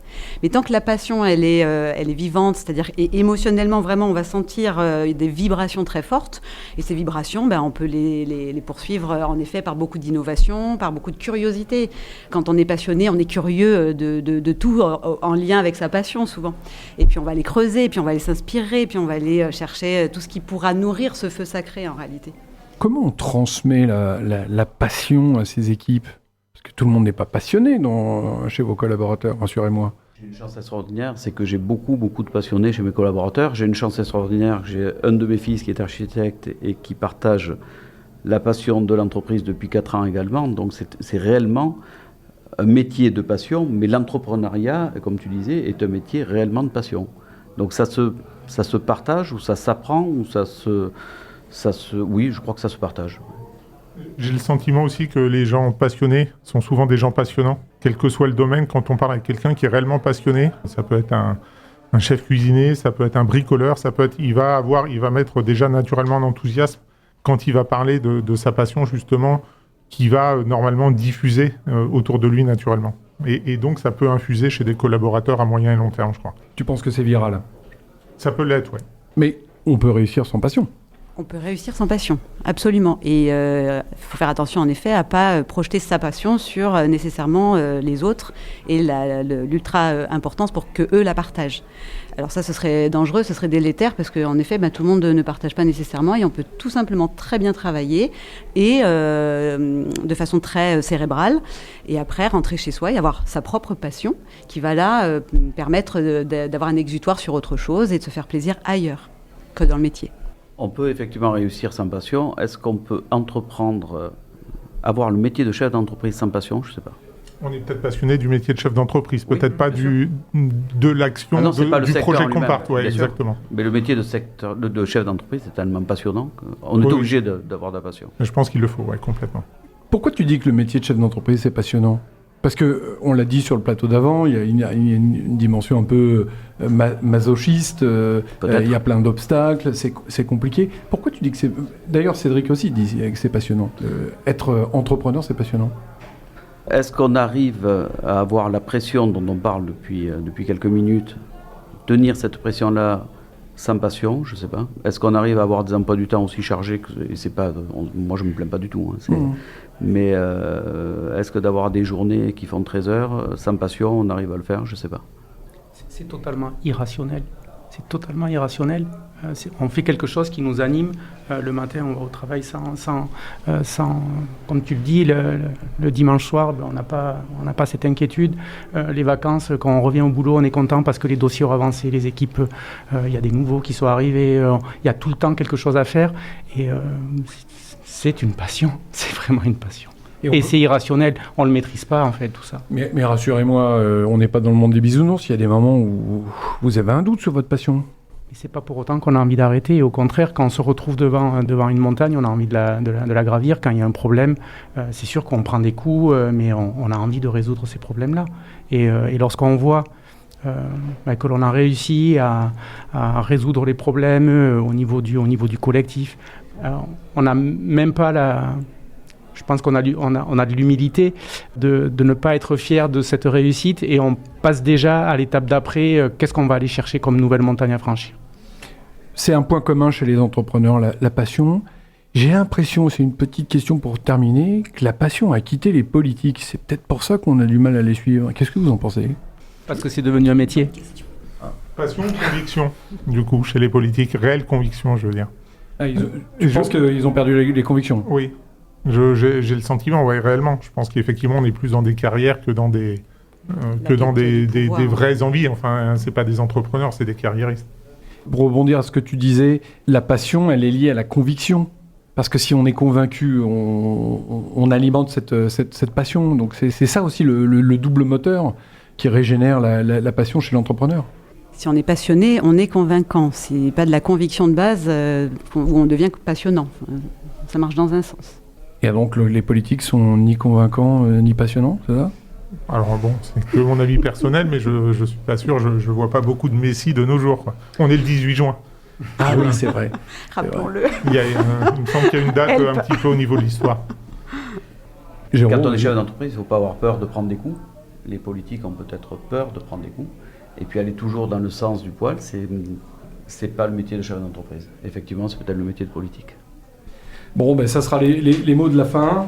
Voilà, c'est sur cette belle note qu'on referme ce Good Morning Travail. Donc 2 heures de thématiques, 2 heures de direct, 6 thématiques, des entrepreneurs extraordinaires qui nous ont fait confiance pour parler vrai. Merci à tous nos invités.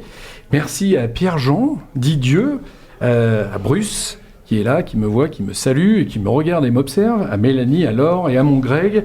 Merci à tous ceux qui nous ont écoutés sur Radio Clapas 93.5, à ceux qui ont participé toute cette année aux émissions de Good Morning Travail. On se retrouve très vite et en attendant, d'ici là, allez vivre vos passions. Merci. Merci Eric. Merci Eric.